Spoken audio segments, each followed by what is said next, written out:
ہو گئے.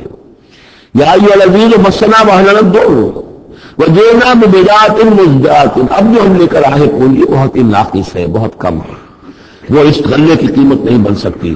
فاوفوا لنا الکیل، لیکن اس کے باوجود ہمارے لیے پیمانے پورے بھرتی کر کے دیجیے، پوری طریقے سے ہمیں راشد دیجیے. وتصدق علینا، اب تو خیرات کیجیے ہم پر، ہم خیرات کے مستحق ہو چکے ہیں، ہم صدقے کے مستحق ہو چکے ہیں.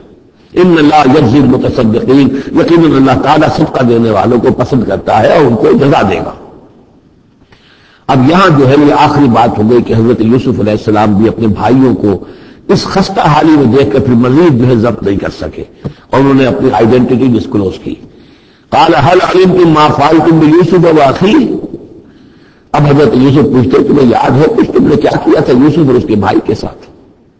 یہ وہی جو اللہ تعالیٰ نے فرمایا تھا کہ جب وہ جمع ہوئے تھے تو ہم نے وہی کر دی تھی. وَأَوْحَيْنَا إِلَيْهِ لَتُنَبِّئَنَّهُم بِأَمْرِهِمْ هَٰذَا وَهُمْ لَا يَشْعُرُونَ. ایک وقت آئے گا یوسف کہ تم یہ ساری بات دکھلاؤ گے اپنے بھائیوں کو اور انہیں گمان بھی نہیں ہوگا. هل علمتم ما فعلتم بيوسف واخيه. کیا یاد ہے کیا کیا تھا تم نے یوسف اور اس کے بھائی کے ساتھ؟ اذ انتم جاہلون، جبکہ تم جاہل تھے، نادان تھے. قال انک لانت یوسف. اب وہ انہوں نے غور سے دیکھا ہوگا کیا کیا یہ آپ یوسف ہیں؟ قال انا یوسف وہذا اخی. حضرت یوسف نے فرمایا ہاں میں یوسف ہوں اور یہ میرا بھائی بنیامین ہے. قد من اللہ علینا، اللہ نے ہم پر بڑا احسان فرمایا ہے. انہ من یتقی ویصبر فإن اللہ لا یضیع اجر المحسنین. یقیناً جو شخص تقویٰ کی روش اختیار کرتا ہے اور صبر کرتا ہے تو اللہ تعالیٰ ایسے نیکوکاروں کے اجر کو ضائع نہیں کرتا. قالوا تاللہ لقد آثرک اللہ علینا وإن كنا لخاطئین.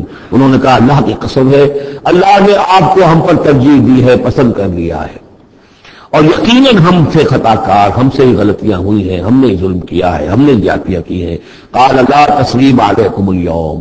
حضرت یوسف علیہ السلام کی وہ جو شخصیت کی بلندی ہے، ترفع ہے، وہ ظاہر ہو رہی ہے. نہیں آج میں تم پر کوئی ملامت نہیں کرنا چاہتا، ہو گیا جو ہونا تھا. قال لا تثریب علیکم اليوم یغفر اللہ لکم. اللہ تمہیں معاف کرے، وہو ارحم الراحمین، اور وہ بہترین رحم کرنے والا، تمام رحم کرنے والوں سے بڑھ کر رحم کرنے والا ہے. اذهبوا بقمیصی ھذا، یہ میرا کرتا لے جاؤ، فالقوه علی وجه ابی، تو میرے والد کے چہرے پر اس کو ڈال دو، یات بصیرہ، ان کی بصارت لوٹ آئے گی. واتونی باہلکم اجمعین، اور تم اپنے سارے خاندان کو، قبیلے کو لے کر آ جاؤ. فلما فصلت العیر، اب یہاں سے مصر سے چلا ہے قافلہ جس میں کہ حضرت یوسف کا وہ پیرہن بھی ہے، وہ کرتا بھی ہے. قال ابوہم، اب وہاں کنعان کے اندر بیٹھے ہوئے حضرت یعقوب فرما رہے ہیں انی لاجد ریح یوسف، مجھے تو یوسف کی خوشبو آ رہی ہے، آج تک تو آئی نہیں، اب آ گئی. مطلب یہ کہ یہ اللہ تعالیٰ کی طرف سے ہوتا ہے، یہ کسی کے ذاتی اوصاف نہیں ہے. کسی نبی کا کوئی اپنی قدرت ذاتی نہیں ہوتی، جو بھی علم اللہ دینا چاہے، جس وقت جو چیز کا جو ہے وہ اللہ تعالیٰ کو دکھا دے. حضرت عمر کو اگر میدان دکھا دیا گیا، میدان جنگ جو ہے شام کا، اللہ نے جب چاہ دکھا دیا، لیکن اس کا یہ مطلب تو نہیں تھا کہ جب چاہتے حضرت عمر دیکھ لیتے کہ ٹی وی آن کیا اور دیکھ لیا کہ اس وقت کیا ہو رہا ہے وہاں. یہ نہیں ہے، یہ اختیار جو ہوتا تھا ان کا، اللہ تعالیٰ جس کے لیے چاہے، جو کرامت چاہے، جو معجزہ چاہے ظاہر کر دے. لیکن جب نہیں اللہ کی مشیت تو نہیں. پاس ہی کتنے دور ہوں گے جب کہ اس کنویں میں پڑے ہوئے تھے، اس وقت انہیں خوشبو نہیں آ رہی تھی، ورنہ خوشبو سن کر جو وہاں پہنچ گئے ہوتے.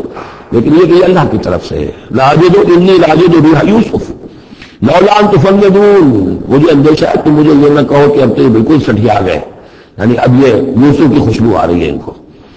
قالوا تاللہ انک لفی ضلالک القدیم. انہوں نے یہی کہا گھر والوں نے، خدا کی قسم آپ اپنے اسی پرانے خیال میں ہیں، پرانے وہم میں ہیں، آپ سمجھتے ہیں کہ یوسف زندہ ہے، حالانکہ نہ معلوم وہ کہاں کا ہلاک ہو چکا، ختم ہو چکا.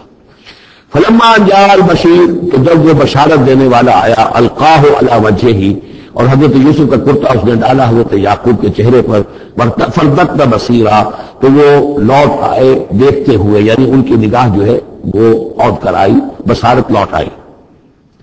قال الم اقل لکم انی اعلم من اللہ ما لا تعلمون. انہوں نے فرمایا کیا میں نے تم سے نہیں کہا تھا مجھے اللہ کی طرف سے ان چیزوں کا علم حاصل ہے جو تم نہیں جانتے.